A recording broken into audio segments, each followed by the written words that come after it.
This video is sponsored by Casetify, industry-leading cases that bring protection with personality. What is going on, everyone? My name is Jason, and this is the iPhone 12, iPhone 12 Pro comparison.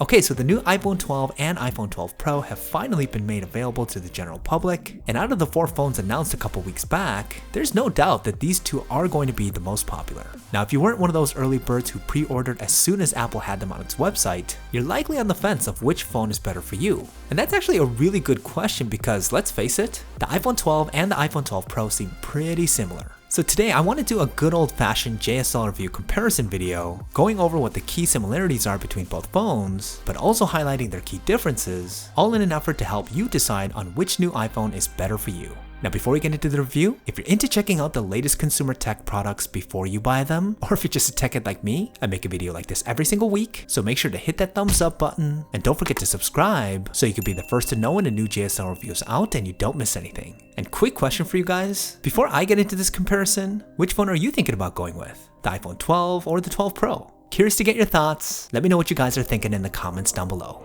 Okay, first let's quickly talk about what each phone comes with in the box. First of all, you'll notice that the boxes are way slimmer this year, with the only real difference between them being that the regular iPhone 12 has a white box, while the Pro comes in black. When you open up the boxes, you'll see that both phones are resting on the top, and behind them are the same material. You have your standard paperwork slimmed down in the smaller package, and both come with a USB-C to Lightning cable. The notable omission here being a charging brick and earpods, something Apple intentionally left out to allegedly help with the environment. Take that however you'd like, but the unboxing experience as well as what you get in the box is pretty much identical. Okay, next let's talk about physical design, and let's talk about the similarities because there are a ton here. So the first thing to note is that both the iPhone 12 and the 12 Pro have the exact same dimensions, and it's actually a really nice size. It's slightly larger than last year's iPhone 11 Pro, but smaller than the 11, making for a very comfortable device for one-handed use, which is nice to see. Now, both phones also have the same design blueprint. Both the iPhone 12 and 12 Pro adopt Apple's new industrial look of having flat edges, finally deviating away from the rounded design it's had since the iPhone 6. It feels boxier in the hand and way more substantial, making for what looks and feels like a refined version of the beloved iPhone 4, and really both phones are built to perfection. The machining Apple has done with the frames is of the utmost quality. It seamlessly blends into the glass on both the front and back of the phone, and it feels so premium in the hand. Beyond just the look and feel, both phones are also IP68 certified water and dust resistant, and though there are some differences with their cameras, the housing on the back for both are the exact same size. The iPhone 12 and 12 Pro come in a variety of new colors, and yes, they both come in blue, but you'll notice that they're not identical. The iPhone 12's blue is more saturated and pops a little more due to the glossy back panel, whereas the iPhone 12 Pro's Pacific Blue almost looks like a dark teal color that has more of a satin finish due to the Pro's frosted glass back design.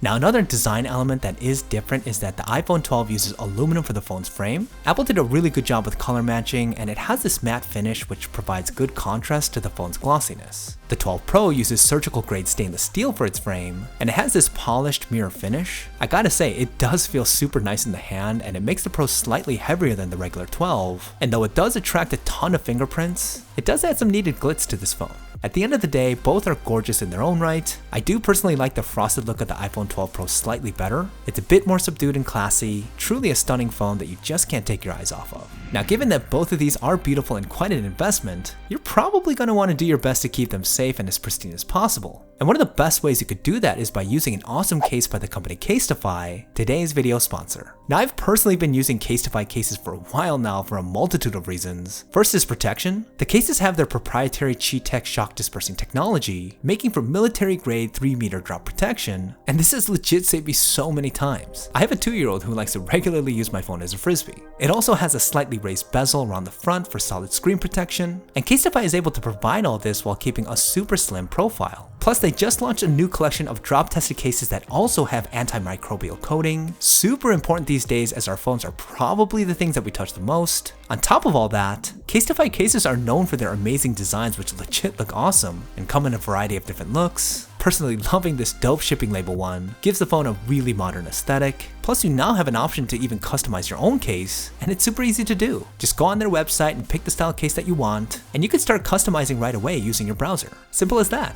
Now, whether you guys want to create your own or snag up any of the pre-designed Casetify cases to protect your shiny new iPhone 12, if you go to casetify.com/JSL, Casetify is going to hook you up with free shipping on your order. Honestly, as someone who's dropped their phone and broken it, take my advice and avoid that heartache. Get the protection and the style your new iPhone deserves at Casetify.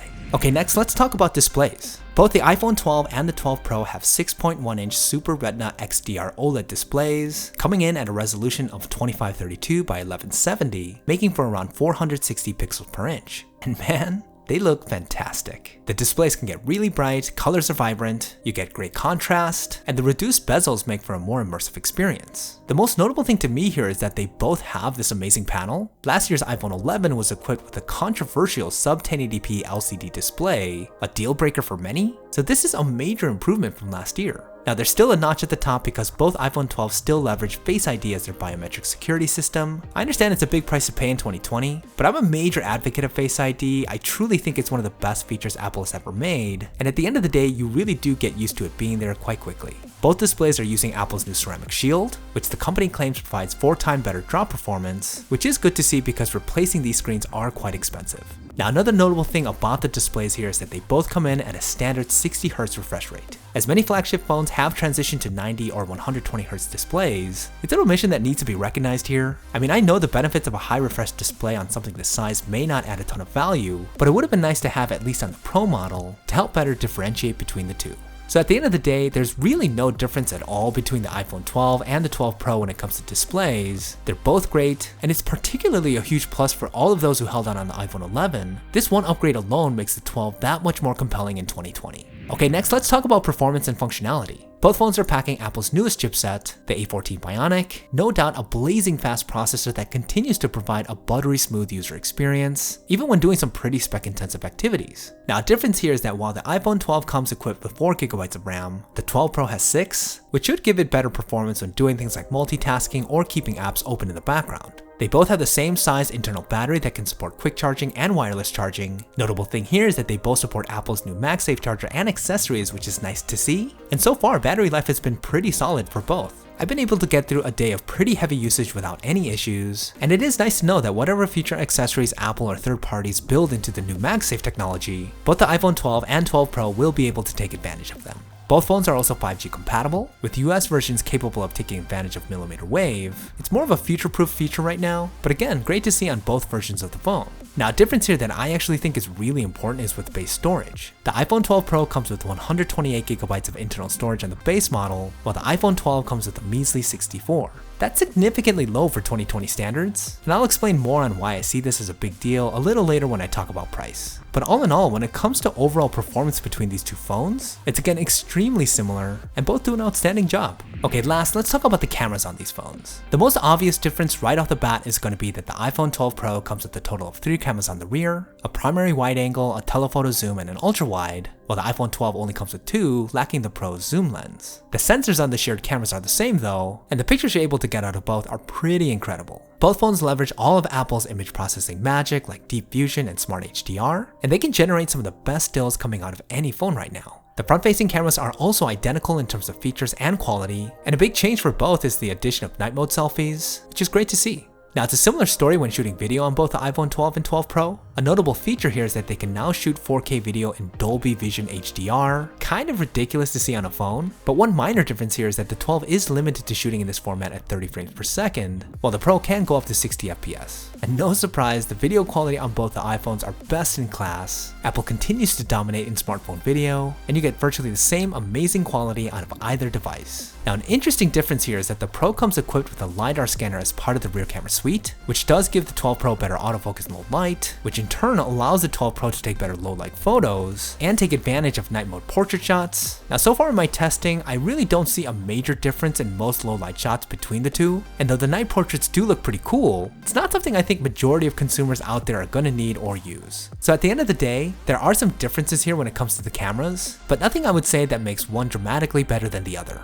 Okay, so I think it's fair to say that by and large, the new iPhone 12 and 12 Pro have way more similarities than they do differences, which is interesting to see because it makes this one difference a bit more notable: the price. The base model iPhone 12 starts at $799 US, while the iPhone 12 Pro comes in at $999 for its base model. Now given just how close these phones are in terms of specs and features, it's not difficult to say that the iPhone 12 offers way better value. The minor concessions to me totally make the $200 discount worth it, and it would almost seem foolish to go with the iPhone 12 Pro. But here's something to keep in mind. The $799 price tag is only if you purchase the phone through a carrier. If you want a factory unlocked version, the price increases to $829. And remember I mentioned that the iPhone Pro comes standard with 128GB of internal storage? If you were to match that size on a factory unlocked iPhone 12, the new price tag comes out to $879. Now look, if you can live with 64GB and you can get the phone through a carrier, that's definitely the value buyer's way to go about getting this phone. But if I was needing an iPhone 12 spec'd out in the way I just described, I think I would just shell out the additional $100 or so and go with the base model 12 Pro. At that point, the extra cost is kinda worth it to get a stainless steel frame, a third camera, more RAM, and better camera features, even though it may not equate to much of a noticeable change in user experience. But hey, that's just me, and I wanna hear what you guys think. Which phone would you go for and why? Let me know what you guys are thinking in the comments down below. Okay, that's about it for this comparison review. Don't forget to leave me a thumbs up if you guys found it useful, it really helps me out. If you guys have any questions about the iPhone 12 or the iPhone 12 Pro, leave them down in the comments, and I'll be sure to get to you. Thanks for watching, and I'll see you guys in the next one.